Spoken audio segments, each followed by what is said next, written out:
I was always interested in writing and doing illustrations. I have a fine arts background, and then I also started going through my 20s. So I wanted to kind of figure out a way to connect with other people in my 20s, but have it be kind of lighthearted. Like nobody really wants to read really like drab, serious prose about, not being able to like get your first job. So something that really connects is humor. So, and that's usually how I communicate and how I like to connect with other people is just through jokes and humor. So it seemed like something pretty natural to do, and it was super fun.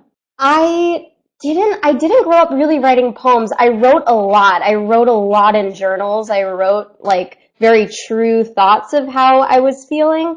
That, I just stacks and stacks of journals I would probably never share with anybody. But the way that I thought I could convey those thoughts is through poetry. And growing up, I was always such a huge fan of Shel Silverstein. He was like my absolute favorite poet, Okay. hands down.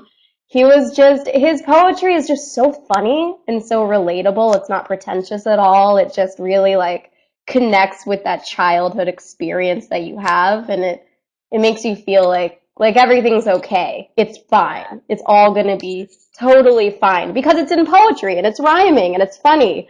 So it's not like some weird thing that you're going through. Because it's here, it's on the printed page, and you can share it, and you know you're not alone.